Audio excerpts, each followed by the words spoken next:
Hello, I'm Frank Cottrell-Boyce. I'm the UK Children's Laureate. I've written lots of children's books, including titles like Millions, Cosmic, Noah's Gold, The Wonder Brothers.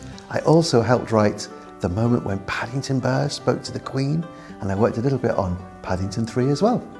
I love being the UK Children's Laureate. It's an adventure for me. It's taken me around schools all over the country, all kinds of different places where children read or are read to hospitals, to creches, to nurseries, all kinds of different places.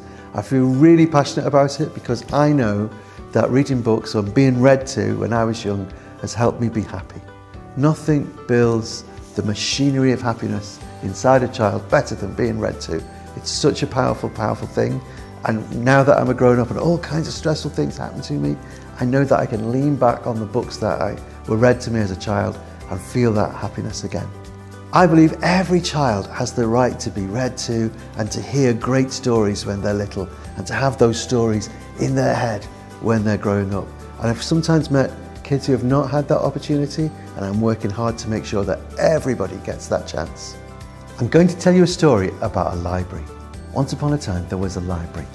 Bright, beautiful building full of books and stories and friendly faces. It was the kind of place that people came to if they wanted to read a story to their child or to take a book out to read at home. And it was a really friendly place. It was the kind of place that welcomed everybody. If it was raining outside, you could come and shelter from the rain. If you got home and found that you were locked out, it was a place that you could come and wait in safety, and you would bump into friends and people that you knew. Beautiful, beautiful place. But one night, some people came and they burnt that library down. It's a very frightening night, full of noise and flames and fire, and everybody was upset. But the community did not feel defeated. They got together, grown-ups and children, and they rebuilt that library from scratch. And it rose again, bright and shining and full of stories of all kinds of magical things, including stories about the phoenix that comes back from the flames. So the library in that story was this library. It's called Spellow Library, and it's in Liverpool. And that's where this really happened. The library was burnt down, and a young woman called Alex McCormack, very young woman, could see that people were really hurting, and she wanted to reach out and do something for them. So she started a fund, raised a huge amount of money, and helped rebuild this library. And when she was doing it, the people who gave money to that fund, they all told their story. And nearly all their stories were not just about books, but about the empathy that they'd found in the library. People had come here sometimes because they were sad, sometimes because they had nowhere else to go. And always in here, someone had felt for them and reached out to them.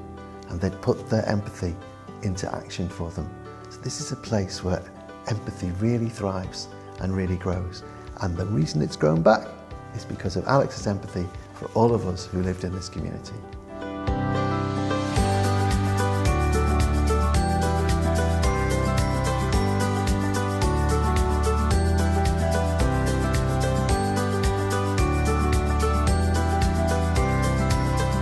So the big thing that I learned from coming back here to this library is that every one of us can make a difference. Every one of you can make a difference. If you use your empathy to reach out to people and do something good, look what can happen. Huge things can happen.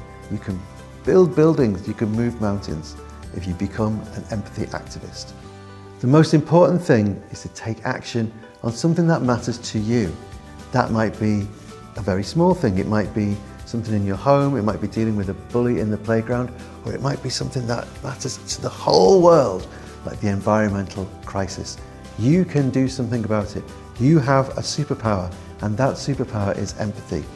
Teachers, you might want to pause the tape now and talk to children about what matters to them.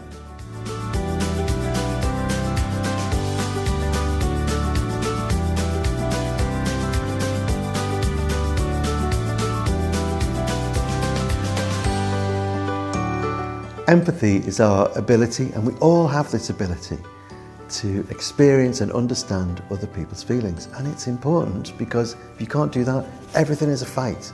You know, if you can't understand what is driving other people, everything will just feel like it's black and white and fighting. nothing builds your ability, nothing exercises and helps you develop your ability to empathy like reading books. Because reading a book is spending time inside somebody else's head.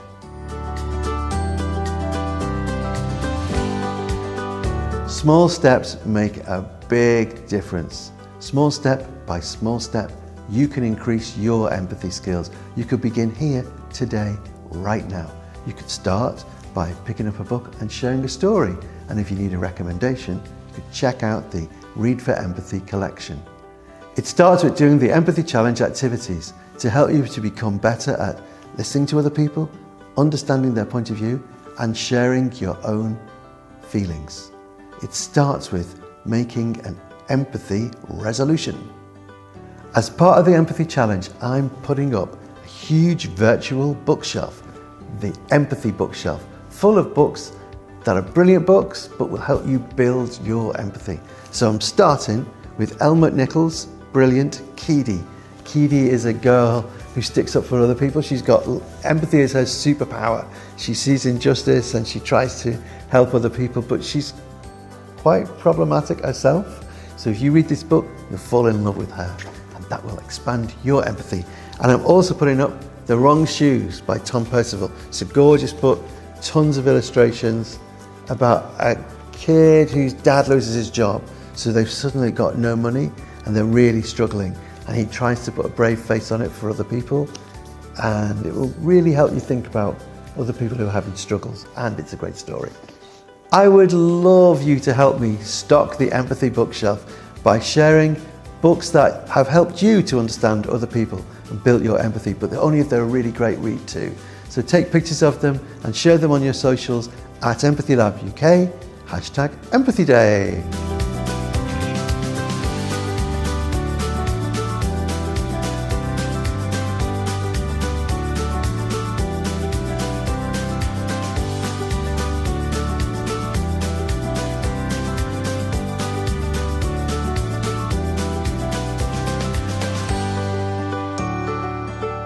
One of the empathy challenges is to make yourself an empathy resolution. That's when you decide that you're going to do one little thing to make your world a better place.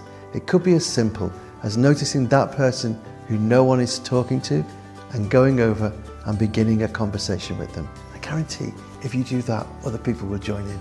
Everyone's really waiting for someone to have the courage to start and do something good. My empathy resolution is, when I'm running around like a mad thing today, I am going to stop and ask someone how they are. But I'm really going to mean it. I'm not just going to say, how are you? I'm going to wait and listen when they answer. Why don't you share your empathy resolutions with your classmates or with us? You could put them on your socials and tell us how they turned out.